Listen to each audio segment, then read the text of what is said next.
ঈদুল আজহাকে ঘিরে কুমিল্লার সীমান্তে গরু চোরাচালান ও ঈদ পরবর্তী চামড়া পাচার রোধ সহ যে কোনো প্রকারের সীমান্তে অপরাধ প্রতিরোধে কঠোর অবস্থানে রয়েছে বিজিবি।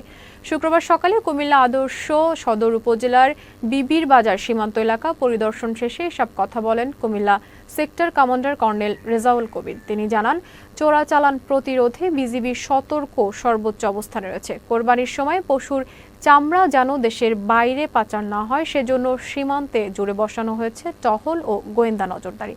এ সময় 10 বিজিবি ব্যাটালিয়নের অধিনায়ক লেফটেন্যান্ট কর্নেল মিল আলী এজাজ সহ অন্যান্যরা উপস্থিত ছিলেন। গরু চোরাচালান প্রতিরোধে আমরা বর্ডারে পর্যাপ্ত পরিমাণে টহল বৃদ্ধি করেছি, গোয়েন্দা নজরদারি বৃদ্ধি করেছি, যাতে কোনো রকম গরু প্রবেশ করতে না পারে। একই সাথে চামড়া যাতে পাচার না হতে পারে সেজন্যই আমরা আমাদের টহল বৃদ্ধির পাশাপাশি গোয়েন্দা নজরদারি বৃদ্ধি অব্যাহত রয়েছে এবং আমরা কড়া নজরদারি রাখছি যাতে কোনো রকমই চামড়া পাচার না হতে পারে।